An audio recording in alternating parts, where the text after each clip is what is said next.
저는 서울에 살면서 아이들을 키우고 있는 주부입니다. 몇 년 전에 저희 가족이 참 신기한 경험을 했습니다. 그날의 일이 아직도 꿈에 나오고 생생하게 떠오르네요. 그 특별한 경험을 함께 나눠보고자 사연을 보냅니다. 지금부터 소개해 보겠습니다. 찬란했던 20대. 대학교를 졸업하고 저는 광고 회사에 취직을 하게 되었습니다. 꽤 이름 있는 기업이었고 규모도 상당한 곳이었죠. 면접을 보면서도 전혀 기대를 안 했습니다. 경험 삼아 본다 생각하고 면접을 봤었죠. 그런데 합격 전화가 오더라고요. 얼마나 기뻤는지 모릅니다. 대학교 때 동기들도 어떻게 그 회사에 들어갔냐면서 좋겠다고 부러워했죠. 하지만 기쁨도 잠시, 정말 너무너무너무 일이 힘들었습니다. 광고 회사라서 외근도 많았는데 하루에 외근이 3개인 날도 있었죠. 발바닥에 불이 나도록 뛰어다녔습니다. 분명 회사에 제 책상과 의자가 있는데 출근하고서 의자에 앉아보지도 못하고 뛰어다니기만 한 적도 많았습니다. 악마는 프라다를 입는다 라는 영화가 있잖아요. 제가 그 영화를 보면서 정말 많이 공감을 했습니다. 주인공이 1분 1초를 다투면서 뛰어다니잖아요. 제 꼴이 딱 그랬거든요. 그리고 야근은 밥 먹듯이 했습니다. 야근을 안 한 날이 없었습니다. 그런데 저뿐만이 아니라 높은 직책의 사람들도 다 야근을 했습니다. 겉으로 보기에는 화려한 광고를 만드는 되게 멋있고 빛나는 사람들처럼 보이지만 현실은 전혀 아니었죠. 다들 일에 찌들어서 다크서클이 턱끝까지 내려오고 컵라면으로 끼니를 때우는 사람들이었습니다. 돈을 벌면 뭐 하나요? 쓸 시간이 없어서 쓰지를 못하는데 친구들도 못 만나고 취미 생활도 못하고 집 가면 쓰러져서 잠자기 바빴습니다. 그런 제가 연애는 무슨 연애입니까? 부모님께서 항상 말하셨죠. 고등학교 졸업하고 대학교 가면 다 남자친구 사귄다고. 저 여대 나왔습니다.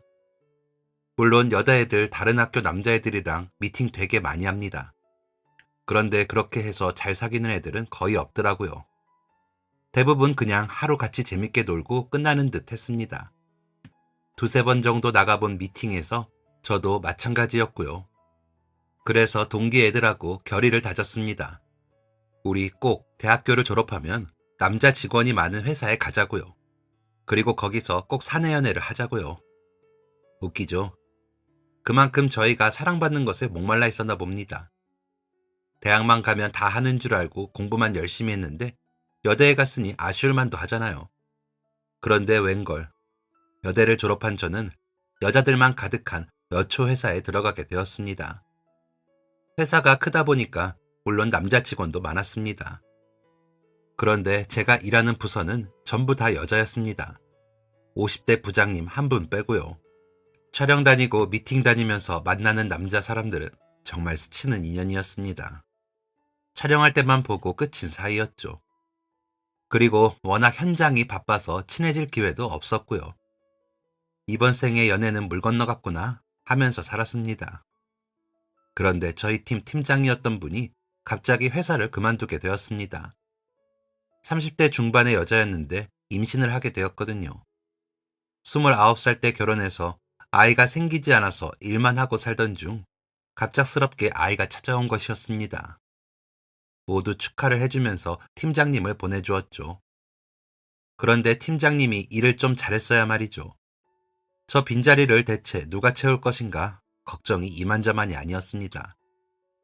팀장님의 공백을 일주일 정도 느끼니까 얼마나 대단하셨던 분인지 알겠더라고요. 다들 허둥대고 실수도 엄청 많이 하고 말도 아니었습니다. 게다가 대부분 일한 지 얼마 안 된 사람들이었거든요. 제대로 돌아갈 리가 없었죠. 일주일 사이에 잔뜩 지쳐버린 저는 부장님께 물었습니다. 부장님, 저희 새로운 팀장님 안 들어오시는 거예요? 조금만 있어봐. 지금 다른 회사에 일 잘한다고 소문난 직원이 있거든. 거기 직원한테 이직 제안을 했는데 고민하고 있다네. 제발 하루라도 빨리 들어왔으면. 제 기도가 통한 걸까요? 이틀 뒤 저희 팀에는 새로운 팀장님이 들어오게 되었습니다. 그런데 남자더라고요. 왜 당연히 여자일 거라고 생각했을까요? 새로운 팀장님은 키도 엄청 크고 되게 잘생긴 남자였습니다. 계속 여직원들끼리만 일을 하다가 남자 팀장님이 새로 들어오니까 뭔가 어색하더라고요. 그래도 일은 일, 이미 이번 생에 연애는 글렀다 생각하고 정신 차리고 일에 몰두를 했습니다. 그러길 한 달이 지났습니다. 새로운 팀장님은 되게 의외인 구석이 많았습니다. 팀장님은 키도 크고 피부도 까무잡잡하고 인상이 세서 날카로워 보이는 사람이었거든요. 엄청 까칠할 것 같고 무서울 것 같고 엄격할 것 같았죠. 그런데 입만 열면 다른 사람이었습니다. 웃기도 잘 웃고 사람을 배려하면서 말을 하는 능력이 있었습니다. 또 의외로 술은 입에도 못 대고 등산과 독서를 좋아하는 사람이었죠. 참 매력이 많은 사람이라고 생각했습니다. 그런데 사람 보는 눈은 다 똑같은가 봅니다. 그 한 달 사이에 팀장님에게 호감을 가지는 여자들이 다른 팀에 여럿 있었습니다. 그 중에는 회사에서 제일 예쁘기로 소문난 사람도 있었죠. 일절 기대조차 안 했습니다. 애초에 마음에 품지 않는 것이 마음을 안 다치는 일이겠거니 생각하고 피어나려던 호감도 홀홀 털어버릴 정도였습니다. 그래서 더욱 팀장님의 고백에 놀라지 않을 수 없었죠. 때는 팀장님이 들어온 지 6개월이 되던 날이었습니다. 팀장님하고 둘이 외근을 나가게 되었죠. 그날 촬영이 있는 날이었는데 원래 3명 정도 모여 움직이는데 그날은 둘이 나가서 그런가 몸이 너무 힘들었습니다. 일은 일찍 끝이 났는데 정말 한 발자국 움직이는 것도 힘들 정도로 지쳐 있었죠. 게다가 그날 아침부터 한 끼도 먹지 못해서 더욱 힘들었습니다. 그건 팀장님도 마찬가지였고요. 소영씨, 저녁 먹고 들어갈래요? 팀장님은 부드럽지만 칼 같은 사람이었습니다. 팀 회식이 아니고서야 직원들과 밖에서 단둘이 밥을 먹는 일은 없었죠. 커피 한 잔도요. 그런 팀장님이 오죽 힘들어서 둘이 밥을 먹자고 했을까 싶더라고요. 배가 너무 고팠던 저는 적극적으로 고개를 끄덕였습니다. 팀장님이 주변에 맛있는 일식당이 있다고 하더라고요. 가리는 게 없었던 저는 좋다고 하고 팀장님을 따라갔습니다. 팀장님이 저를 데려간 일식집은 되게 고급스러운 곳이었습니다. 팀장님은 이런 곳을 좋아하는구나 생각하면서 화려한 내부를 둘러보았죠. 그리고 곧 스키야키와 초밥이 나왔습니다. 세상에나, 저 그렇게 맛있는 일식은 처음 먹어봤잖아요. 제가 먹는 건 그냥 막 먹는 성격이라 고급스러운 식당 같은 곳은 가본 적이 없었거든요. 그런데 확실히 다르더라고요. 풍미가 무엇인지 그날 알았습니다. 우와, 정말 맛있어요. 그쵸? 여기 되게 맛있어요.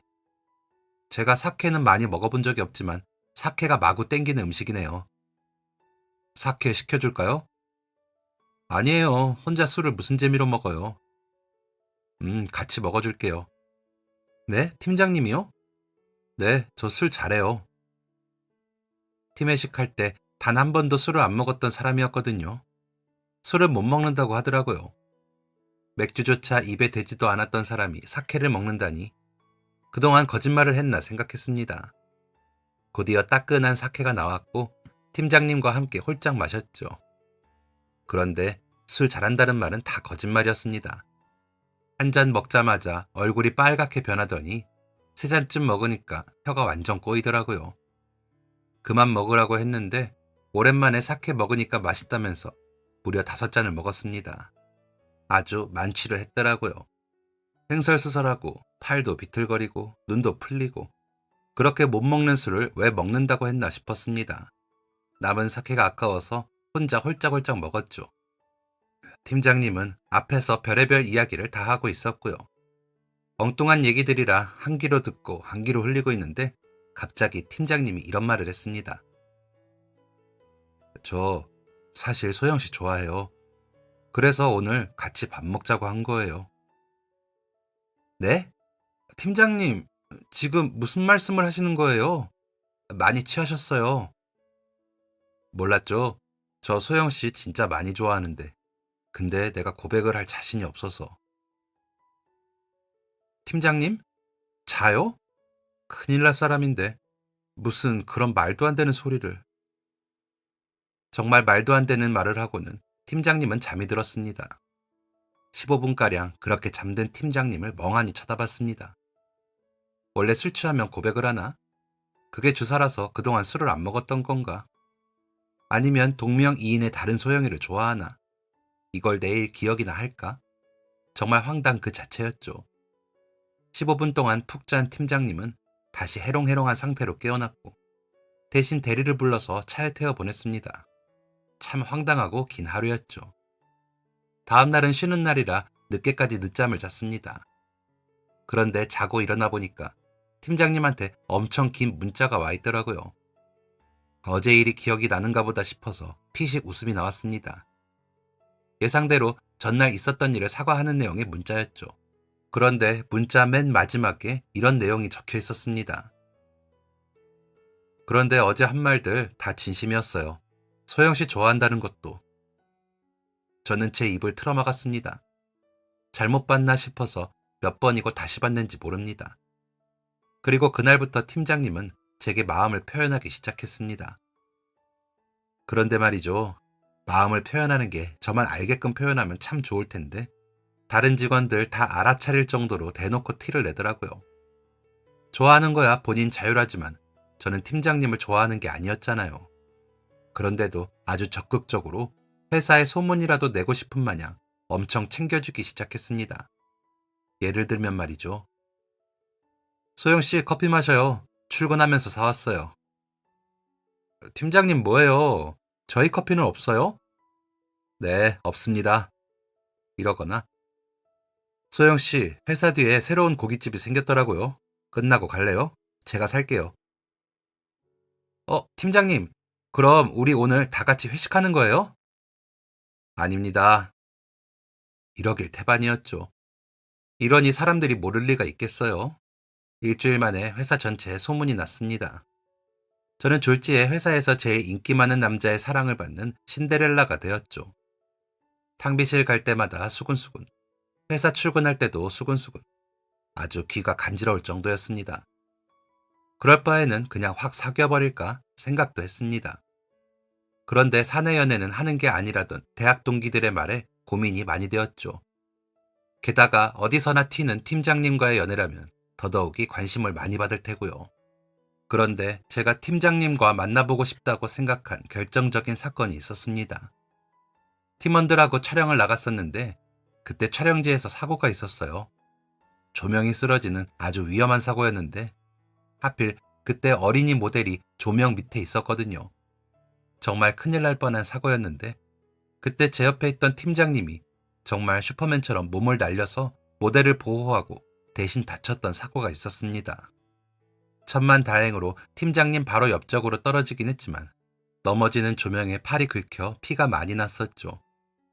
다친 팀장님과 같이 병원에 갔었는데 팀장님이 아프다는 말도 안 하고 오히려 그 어린이 모델이랑 조명 감독님을 걱정하는 걸 보고 진짜 마음이 넓은 사람이라고 생각이 되면서 반해버렸습니다. 제가 마음이 움직인 것을 귀신같이 눈치챈 팀장님이 고백을 했고 저희 회사에서 아주 유명한 사내 커플이 되었죠. 팀장님과 연애를 하면서 알게 된 사실이 있는데 바로 동생과 엄청 친하다는 것이었습니다. 팀장님보다 2살 어린 남동생이 한 명 있었는데 평소에 전화도 자주 하고 둘이 만나서 밥도 먹을 정도로 친한 사이였죠. 왜 그렇게 친해졌냐고 물으니까 어릴 때부터 남동생이 몸이 약했다고 하더라고요. 그래서 친구들이 많이 놀리고 못 살게 굴었나 봅니다. 그때마다 팀장님이 나타나서 동생을 구해주었다더라고요. 그때부터 형 뒤를 졸졸 쫓아다니는 동생이 되었답니다. 중고등학생 시절에는 팀장님이 공부를 잘해서 동생 공부를 많이 가르쳐줬다고 하더라고요. 동생은 공부를 잘 못했는데 팀장님 덕에 성적이 많이 올라서 대학도 갈 수 있었답니다. 그래서 동생이 팀장님에게 갖는 애정과 신뢰가 상당했던 거죠. 그게 어느 정도였냐면 동생이 여자친구랑 결혼을 하고 싶은데 형이 먼저 결혼을 해야 한다면서 팀장님이 결혼을 할 때까지 기다린다고 할 정도였답니다. 그 말을 듣는데 갑자기 부담감이 몰려오더라고요. 그냥 하는 말일 거예요. 동생 아직 자리도 잡아야 하고 여자친구도 아직 진지하지 않거든요. 놀란 저를 팀장님이 달래주었었죠. 팀장님과 만남을 이어간 지 3개월쯤 되었을 때 그토록 궁금하던 팀장님의 동생을 보게 되었습니다. 팀장님 동생이 저를 보여달라고 안달이 났었다더라고요. 만나서 이유를 들었는데 팀장님이 글쎄 연애를 한 번도 안 해봤다는 겁니다. 의외다 싶으면서도 그래서 그렇게 호감을 감추지 못하고 티를 냈나 싶기도 했죠. 팀장님과 닮은 듯 다른 남동생은 엄청 활발하고 성격이 참 좋은 사람이었습니다. 그리고 제 눈앞에서 두 사람의 우애를 확인하니까 그 집안의 분위기가 어떤지도 알 수 있는 기회였죠. 되게 화목하고 즐겁게 살았다는 것을 알 수 있었습니다. 그래, 동생도 얼른 결혼하고 싶을 테니까 내가 빨리 팀장님하고 결혼해야겠다 하는 요상한 생각도 하게 되었습니다. 그리고 그 요상한 생각은 정말 현실이 되었고 저희는 1년 조금 넘는 시간의 연애를 끝내고 부부가 되었습니다. 결혼식은 꽤 화려하게 치러졌습니다. 큰 호텔에서 진행하게 되었죠. 저희 시아버지가 사업을 하시던 분이셨거든요. 그것도 꽤 크게요. 그래서 거래처 분들도 많이 오시고 회사 직원분들도 오시고 해서 상당히 규모가 크고 화려한 곳에서 진행하게 되었습니다. 참 평범하기만 했던 제 인생에 그런 호화스러운 결혼식을 하게 될 줄은 몰랐네요. 양가 어른들의 도움으로 회사 근처에 아파트를 얻게 되었습니다. 저희의 새로운 인생이 시작되는 순간이었죠. 그리고 결혼을 하면서 남편은 회사를 그만두고 사업을 시작했습니다. 남편이 원래 오래전부터 광고 회사를 차리고 싶다는 생각을 하고 있었거든요. 전공은 했지만 그쪽 시장 돌아가는 걸 잘 모르니까 회사 다니면서 일을 배우고 있었던 거였습니다. 그리고 결혼하고 곧바로 회사를 차리게 된 거였죠. 남편이 그만두니까 제가 혼자 회사에 남아있기가 좀 그렇더라고요. 남편이 회사 차린 거 다 알았거든요. 뭔가 모르게 눈치를 보게 되더라고요. 마치 제가 다니는 회사의 정보를 남편한테 넘기는 것 같은 느낌이었달까요? 광고 회사끼리 되게 경쟁이 심하거든요. 노출도 예민하고요. 그래서 저도 남편 따라 회사를 그만두게 되었고 남편을 돕기로 했습니다. 그리고 저희가 결혼하고 6개월 뒤에 도련님이 결혼을 하게 되었습니다. 그런데 이 결혼에 참 말이 많았습니다. 도련님이 결혼할 그 여자가 다방 여자였거든요. 밖에서 친구들하고 놀다가 알게 된 사이인 것 같은데 알고 보니까 다방에서 일하는 여자였죠. 남편이 엄청 반대를 했습니다. 결혼하지 말라고요. 그런데 도련님이 난생 처음으로 남편한테 큰 소리를 내면서 결혼하겠다고 악을 썼고 결국 결혼식을 올리게 된 거였습니다. 남편이 얼마나 마음고생했는지 모릅니다. 그래도 결혼하는 도련님한테 이왕 사는 거 잘 살으라고 응원해 주었죠. 그리고는 결혼한 지 2달도 안 되어서 동서가 임신을 하게 되었습니다. 동서가 원래 좀 여우 같달까? 그런 스타일이거든요. 여기저기 살랑살랑하면서 힘든 일은 쏙 빠져나가는 그런 스타일이었죠. 그렇다고 저희 시어머니가 거기에 휘둘리시는 분은 아니신데 동서가 임신까지 하니까 어느 정도 사정을 봐주었습니다. 그리고 동서랑 서방님이 시댁 근처에서 살고 있었거든요. 서방님이 아버님하고 같이 일을 하고 있어서요. 그런데 들어보니까 동서가 반찬도 안 해먹고 맨날 서방님한테 편의점 음식 같은 거 사다 주니까 시어머니가 못 참고 반찬을 다 해서 가져다 주신다고 하셨습니다. 기가 차더라고요. 분명 결혼할 때는 자기 요리 잘해서 다 할 수 있다고, 집안 살림 꼼꼼하게 하겠다고 자신 있게 얘기했거든요. 결혼하는 순간 사람이 한순간에 바뀌어버린 거였죠. 집안의 서방님 제외하고 누구 하나도 그런 동서를 예뻐하지 않았습니다. 탐탁지 않았지만 서방님과 결혼했으니 다 참고 있었던 거죠. 그리고 그 다음에 동서는 아들을 낳게 되었습니다. 너무너무 예쁘더라고요. 멀리 있어서 자주 못 내려가니까 가끔 가서 봤는데 볼 때마다 훌쩍 커 있는 것도 신기하고 정말 귀엽고 예뻤습니다. 그런데 그 버릇이 어디 가겠어요. 동서는 시어머니께 아이를 맡겨놓고 본인 치장하는 것과 놀러 다니는 것에 더 신경을 많이 썼습니다. 서방님이 돈을 많이 벌어다 주니까 그 돈을 펑펑 쓰면서 놀기만 한다더라고요. 마음씨 착한 시어머니는 손주가 불쌍해서 손주를 죬일 봐주셨고요. 그렇게 속이 터져라 3년을 살았습니다. 그 사이에 저와 남편 사이에도 예쁜 딸이 하나 생겼습니다. 눈에 넣어도 안 아플 자식이라는 말이 무슨 뜻인지 알게 해준 천사 같은 아이였죠. 그런 우리 딸이 복덩이인지 딸을 임신하고서부터 회사가 잘 되기 시작했습니다. 큰 광고건도 생기게 되고 회사 규모도 점점 커졌죠. 이렇게 많은 것들이 변했는데 동서만큼은 그대로였습니다. 여전히 아들보다 친구, 교육보다 유흥이었던 사람이었습니다. 그럼 아예 시어머니 댁에 눌러 살으라니까 자기 보고 시집살이 하라는 거냐며 그럼 스트레스 받는다고 시부모님 앞에서 대놓고 말하던 골빈 여자였습니다. 그러던 어느 날이었습니다.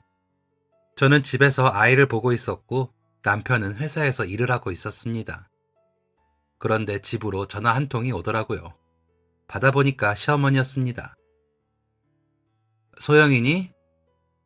네, 어머니. 소영아, 지금 정환이 어딨니? 회사 나갔니? 네, 어머니 무슨 일 있으세요? 소영아, 지금 정길이가 사고가 났단다. 나 어떡하니, 소영아. 어떡해. 지금 나가버렸는데 정환이한테 연락 좀 해줘라. 지금 내려올 수 있냐고. 정환이한테 물어봐줘. 네, 어머니. 바로 연락하고 내려갈게요. 안 되면 저라도 내려갈 테니까 진정하시고 서방님한테 가보셔요. 갑자기 사고라니 너무 놀라서 얼른 남편한테 전화를 걸었습니다. 남편이 곧바로 집으로 온다고 했고 바로 출발하게 준비를 해달라고 했죠. 저는 서둘러서 아이 옷을 입히고 짐을 챙겼습니다. 저희 집에서 회사까지 걸어서 20분이 좀 넘게 걸리거든요. 남편이 운동한다고 매일 걸어서 출퇴근을 하죠. 그런데 뛰어왔는지 10분도 안 되어서 집에 도착을 했습니다. 집에 들어오자마자 차키 챙겨서 곧장 시댁으로 향했죠. 가는 길에 시어머니께 전화를 걸었는데 안 받으시더라고요. 시아버님께 전화를 걸어도 안 받고 아마 정신이 없으신 것 같았습니다. 그러다 동서한테 전화를 했는데 전화를 받더라고요. 동서, 지금 병원이야? 아니요, 저 가는 중이에요. 뭐? 지금 어딘데? 저 서울에 놀러 왔다가 지금 가고 있어요. 동서의 목소리도 좋지 않았습니다. 그래, 남편이 사고가 났다는데. 그런데 대체 왜 서울까지 놀러 간 걸까? 아주 속이 뒤집어졌지만 100번 1000번 이해하려고 노력했습니다.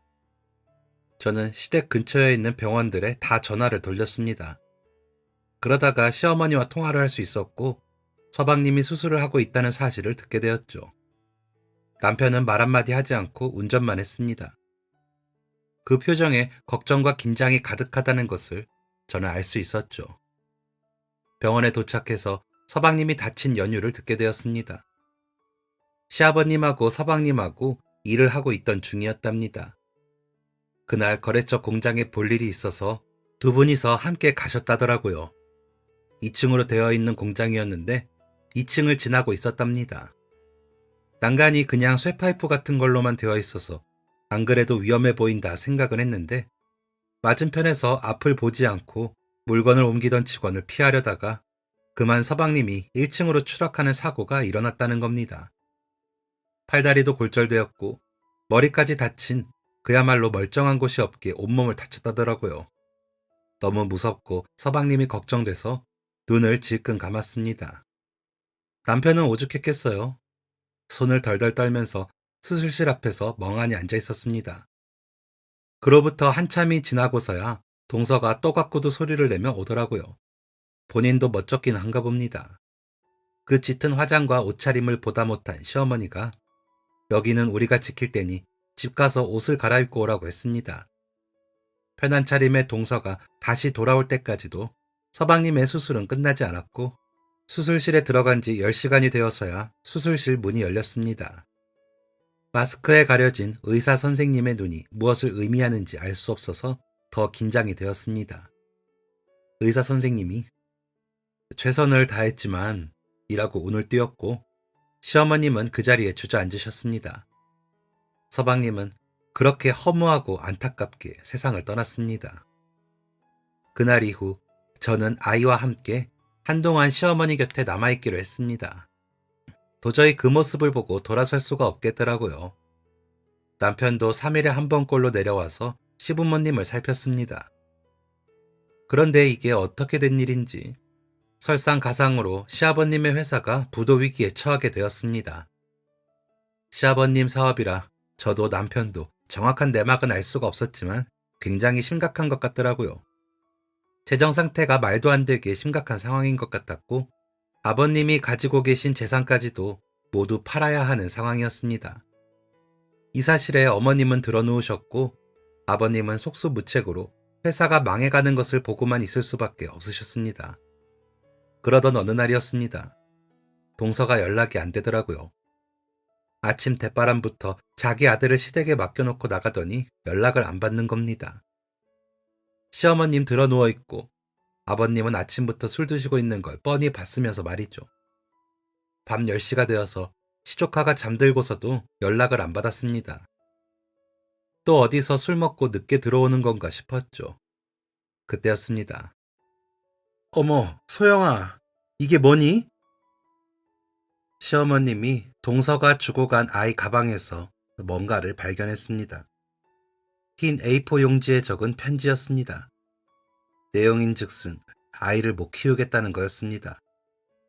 남편도 죽은 마당에 혼자 아이를 어떻게 키우냐고 힘들어서 못 살겠다고 하고 도망친 거였습니다. 정말 기가 차더라고요. 지가 언제 애를 봤다고요.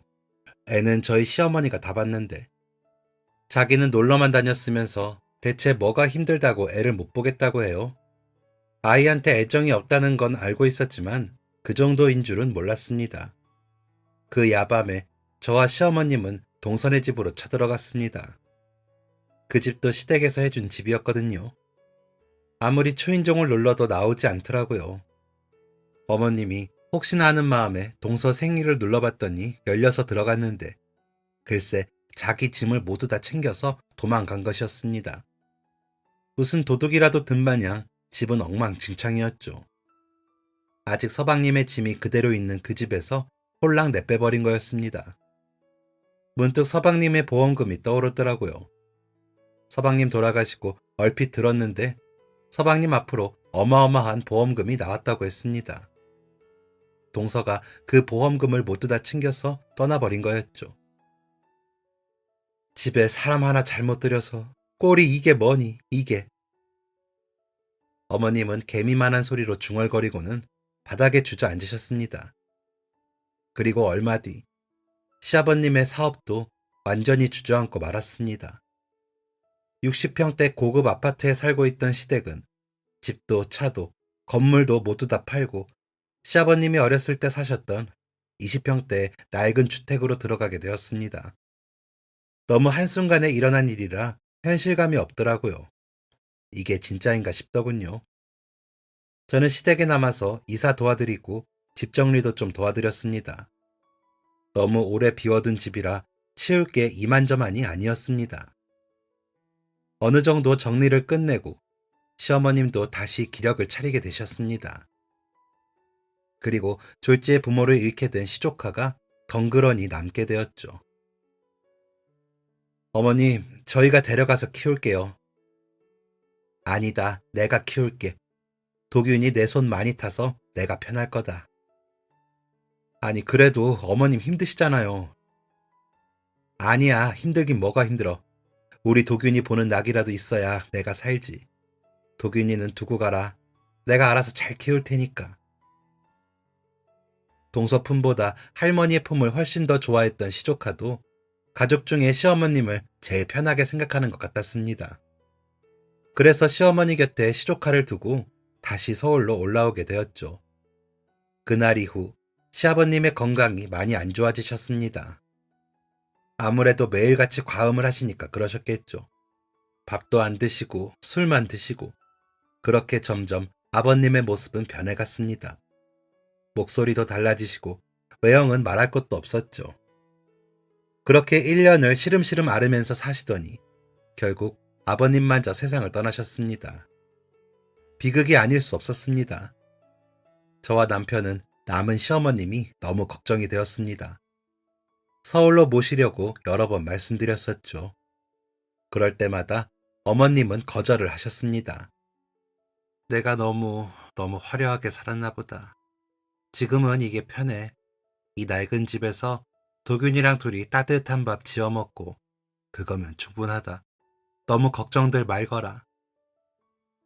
걱정이 되는 마음에 시어머님께 매달 용돈을 보내드렸는데 그마저도 시조카 학원비 같은 걸로 쓰시는 것 같았습니다.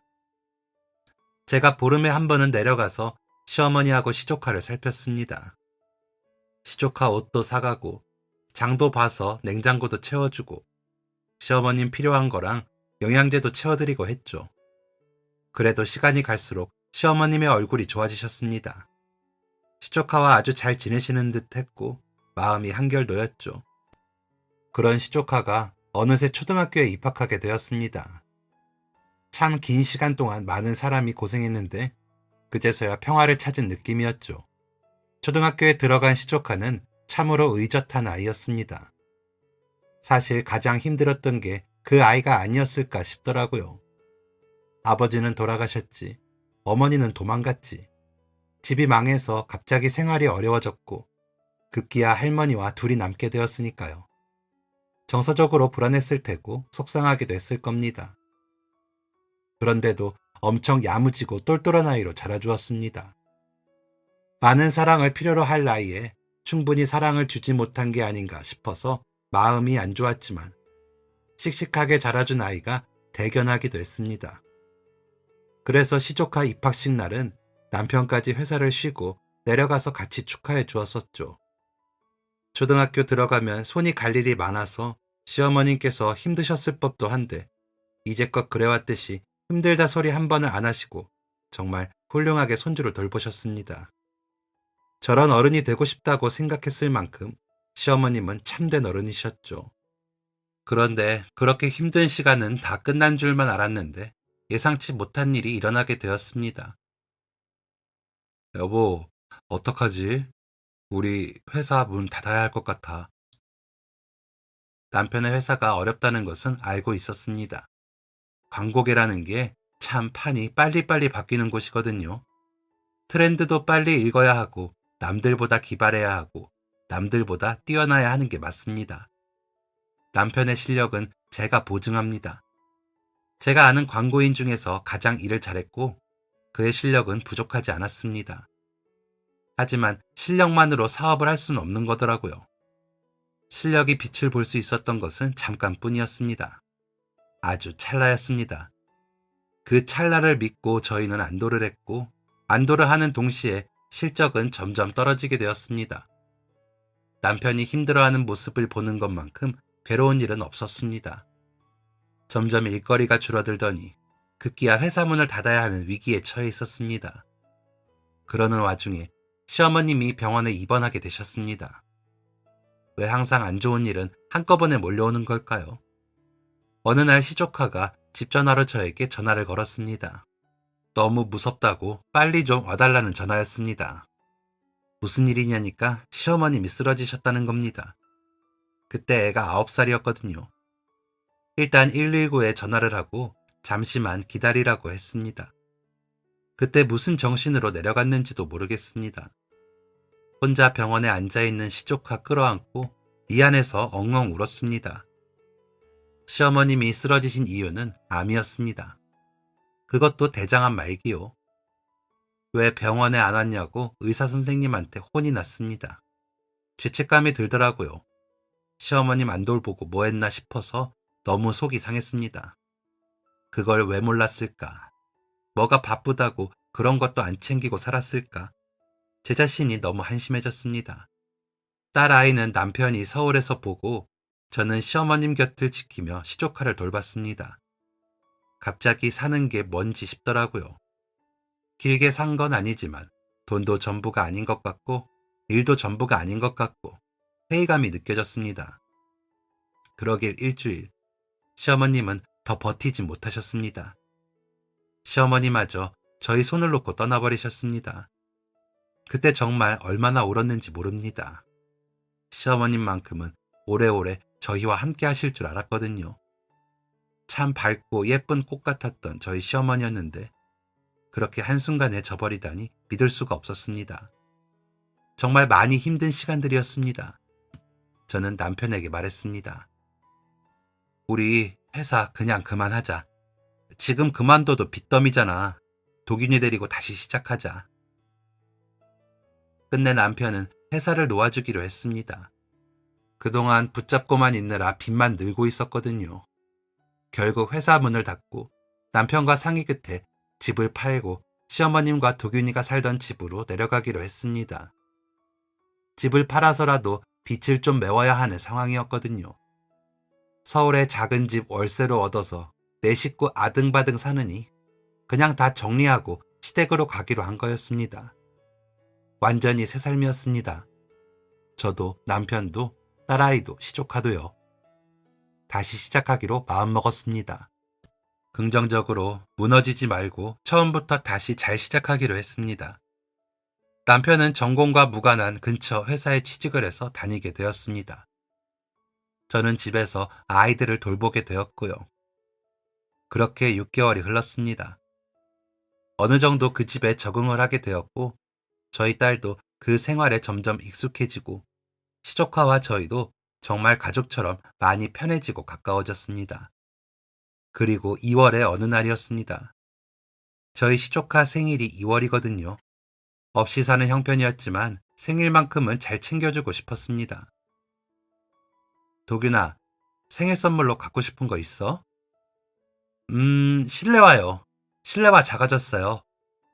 그래, 실내화 새로 사줄게. 그런데 그거 말고 생일 선물은 다른 거 골라봐. 진짜 갖고 싶었던 걸로. 큰엄마가 다 사줄게. 정말요? 그럼 인라인 스케이트도 사줄 수 있어요? 그게 갖고 싶었구나. 그럼 사줄 수 있지. 주말에 보니까 학교 운동장에서 애들이 부모님 손잡고 인라인 스케이트를 타더라고요. 아이가 그게 부러웠나 봅니다. 그래서 제일 좋고 튼튼한 인라인 스케이트를 선물로 사주게 되었죠. 저희가 살던 그 집에 마당이 작게 있었거든요. 인라인 타고 왔다 갔다 정도는 할 수 있는 크기였죠. 생일 선물을 받은 아이는 매일같이 마당을 왔다 갔다 했습니다. 주말에는 남편이 아이 손을 잡아주면서 연습을 시켰더랬죠. 그런데 그때였습니다. 한참 인라인을 타던 아이가 무언가 생각난 듯이 아 하고 외쳤습니다. 그리고는 저랑 남편을 둘 다 마당으로 불렀습니다. 큰아빠, 큰엄마, 제가 깜빡한 게 있어요. 뭔데? 할머니가 돌아가시기 전에 병원에 계셨을 때 하셨던 말씀이 있거든요. 그래? 무슨 말? 할아버지가 할머니한테 제가 10살이 되면 항아리 옆에 나무를 꼭 심으라고 하셨대요. 할아버지가? 언제? 무슨 나무? 할아버지가 이 집에 사실 때요. 할머니께 꼭 까먹지 말라고 하셨대요. 무슨 나무인지는 모르겠어요. 그래서 할머니가 병원에 계실 때 저 보면서 우리 도균이 10살 때까진 살아야 하는데 라고 하셨어요. 항아리 옆에 나무라니 왜 그런 말을 하셨을까 의아했습니다. 마당에 항아리 몇 개가 모여있긴 했거든요. 아주 오래전에 시아버님이 그 집에 사셨을 때부터 있던 항아리였습니다. 시어머니께서 장을 담그시진 않았는데 가끔 겨울철에 냉장고에 자리가 없으면 과일이나 야채 같은 거 넣어두시면서 활용하시는 것 같았습니다. 그 쓰지도 않는 항아리들 옆에 갑자기 뜬금없이 나무라니. 무슨 나무인지도 모르겠고 말이죠. 남편하고 고민하다가 아버님의 뜻을 저희가 행하기로 했습니다. 나무를 어디서 사야 하는지도 몰라서 동네 꽃집을 돌아다니다가 키 작은 나무 하나를 주문까지 했죠. 그리고 다음 주 주말 남편이 창고에서 삽을 꺼내 들었습니다. 그리고 남편은 항아리 옆에 땅을 파기 시작했습니다. 얼마나 파냈을까? 10cm는 넘게 파낸 것 같았습니다. 그때 삽이 탁 하고 튕기더라고요. 안에 뭔가 딱딱한 게 걸린 것 같았습니다. 돌멩이가 걸렸나 보네. 창고에 홈이 있었나? 내가 가져올게. 남편이 호미와 삽을 번갈아 가며 돌멩이를 꺼내려고 애를 썼습니다. 그런데 돌멩이가 커도 너무 크더라고요. 저도 장갑을 끼고 옆에서 남편을 도왔습니다. 그렇게 한참 흙을 걷어냈는데 땅속에서 모습을 드러낸 것은 돌멩이가 아니라 갈색 상자였습니다. 이게 뭔가 싶어서 갑자기 무섭더라고요. 그렇잖아요. 마당을 파냈는데 커다란 갈색 상자가 나오다니요. 남편은 땅을 더 넓게 파내서 그 커다란 갈색 상자를 꺼냈습니다. 그 큰 상자의 정체가 대체 무엇인지 가늠도 되지 않았습니다. 남편과 저는 한참 동안 그 상자를 쳐다보기만 하다가 뚜껑을 열어보기로 했습니다. 그리고 뚜껑을 열고 남편과 저는 소리를 지르며 소스라치게 놀랐습니다. 그 갈색 상자 안에 무엇이 들어있었냐면요. 글쎄, 엄청난 양의 금괴와 현금이 들어있었습니다. 너무 놀라서 제 허벅지를 몇 번이나 꼬집었는지 모릅니다. 가슴이 벌렁벌렁하고 손도 발발 떨리더라고요. 이게 대체 뭔지, 꿈인지 생신지도 모르겠었습니다. 상자 안에 금괴와 현금 말고 한 장의 편지가 들어있었습니다. 그 내용은 이러했습니다. 이 편지를 읽고 있다는 것은 누구든 이 상자를 열었다는 거겠지. 그리고 우리 도균이가 10살이 되었다는 것이기도 하고, 이건 내 마지막 유산이다. 남아있는 가족끼리 잘 나눠서 쓰도록 해. 유산을 바로 주면 둘째 며느리가 바로 채갈까봐 우리 도균이 10살 될 때까지 기다리라고 했다. 그러니 이 상자의 문을 연 것이 둘째 며느리는 아니길 바란다. 나의 사랑하는 이연길 여사가 상자의 문을 연 것이라면 참 좋겠네. 못난 남편, 못난 애비, 못난 시아버지라 미안하다. 예전에 시댁에 갔을 때 안방에 금고가 하나 있다는 것은 알고 있었습니다. 안방 한쪽에 꽤 큰 금고가 자리 잡고 있어서 신기하다고 생각했었죠. 이 집으로 이사 오면서 그 금고가 어떻게 되었는지 생각해 본 적이 없었습니다. 회사가 망하고 이사까지 하게 되었으니 당연히 그 금고도 비워졌겠거니 했죠. 그런데 그 금고에 있던 어마어마한 금괴와 현금을 상자에 옮겨 땅에 묻으신 것 같았습니다. 그런데 시아버님은 왜 그 당시에 가지고 있던 금괴와 현금으로 다시 잘 살아볼 생각을 하지 않으셨을까요? 왜 쓰지 않고 묻어두기만 하셨을까요? 아버님이 체념하신 듯 매일 술을 드신 거랑 연관이 있는 걸까요? 아니면 이것만큼은 자식과 손주들에게 물려주고 싶으셨을까요? 그건 잘 모르겠습니다. 분명한 사실은 저희가 엄청난 유산을 상속받게 되었다는 것이었습니다. 그걸 어떻게 해야 할지 몰라서 일단 눅눅한 현금을 방바닥에 펼쳐서 말렸습니다. 금괴 값어치를 계산하고 현금을 세어보니까 자그마치 40억 상당의 돈이었습니다. 남편은 예전에 사업을 할 때 알고 지내던 변호사와 연락을 해봤죠. 유산 상속세를 내야 하잖아요. 변호사분도 변호사 일하면서 이런 경우는 처음 본다면서 직접 저희 집까지 내려와서 상속세 내는 절차를 알려주었습니다. 저희는 변호사님의 도움으로 상속세를 제대로 잘 내고 유산을 상속받게 되었습니다. 저희는 우선 그 돈으로 빚을 갚기로 했습니다. 어떻게 갚아야 하나 막막했던 억소리가 나는 꽤 큰 빚을 다 갚은 뒤 저와 남편, 딸아이와 시조카는 다시 서울행을 결심했습니다. 이건 아버님이 다시 잘 살아보라고 기회를 주신 게 아닌가 싶었습니다. 그리고 어쩌면 이게 마지막 기회가 아닐까 생각하기도 했죠. 그래서 저희는 다시 잘 살아보기로 했습니다. 다시 태어났다 생각하고 주어진 이 기회를 잘 잡아보기로 했습니다. 우리 이제 정말 잘 살자. 다시 시작해보자. 아버지가 우리 이렇게 될 거 아셨나? 어떻게 이게 이렇게 되냐? 나 이제 사업 안 하고 다시 회사 취직하려고. 그동안 너무 고생시켜서 미안해 여보. 서울에 오게 된 저희는 일단 자리부터 잡았습니다. 집을 구하고 아이들 학교를 보내고 남편은 다시 광고업계에 취직을 했습니다. 그리고 저는 공부를 시작했습니다. 아이들도 어느 정도 큰 마당에 마냥 아무것도 안 하고 있을 수는 없겠더라고요. 다시 취직을 할까 하고 몇 군데 서류를 낸 적이 있었습니다. 그런데 서류부터 탈락이더라고요.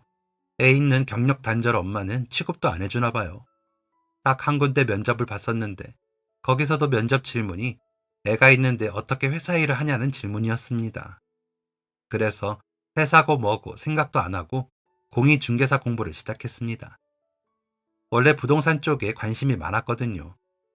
가지고 있는 땅이나 건물은 없지만 공부하면 저한테 도움이 되지 않을까 싶어서 시작해봤습니다.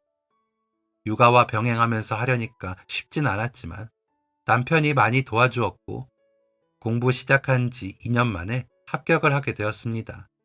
그리고 지금 공인중개사로서의 새 인생을 살고 있죠. 참 짧은 인생임에도 다사다난합니다. 정말 많은 돈 만지면서 행복하게 잘 살아보기도 하고 돈 때문에 가족을 잃어보기도 하고 돈보다도 귀한 건강 때문에 가족들을 떠나보내기도 하고 돈이 인생의 전부가 아니라는 것은 알고 있지만 그래도 많이 사람이 돈 때문에 울고 웃고 하는 것을 본 이상 그게 우리들의 인생에 중요한 역할을 하고 있다는 것은 분명한 것 같습니다. 돈을 너무 쫓으려고도 너무 낭비하지도 너무 허우적대지도 않아야 하지만 내 지갑 관리 정도는 잘 하는 게 마땅하다는 생각이 듭니다. 그렇게 하기 위해서 다들 열심히 일하고 가족들을 먹여 살리는 거 아니겠어요? 저희는 분명 많은 가족을 잃었습니다. 그 가족들이 사무치게 그립고 안타깝습니다. 그래서 더 잘 살아보려고요. 사랑하는 가족들이 누리지 못한 아주 귀한 날들이잖아요. 이런 말이 있더라고요. 오늘 당신이 허비하고 있는 이 하루는 어제 누군가가 그토록 살고 싶어 하던 하루입니다. 라는 말이요. 웃음을 잃지 않는 모습이 사랑스러우셨던 우리 어머님, 든든한 집안의 기둥이었던 아버님, 밝고 좋은 에너지가 가득했던 서방님. 이 소중한 저희의 가족들이 있어서 지금의 우리가 있다고 생각합니다. 사랑하는 딸아이와 둘도 없는 제 시조카 도균이 잘 키우면서 하루하루 허투루 쓰지 않고 아주 알차게 오래오래 살다가 가족들 곁으로 가겠습니다. 사연 봐주셔서 감사합니다. 지금까지 사연 들어주셔서 감사합니다. 사연이 재밌으셨다면 구독과 좋아요를 눌러주세요. 감사합니다. 안녕히 계세요.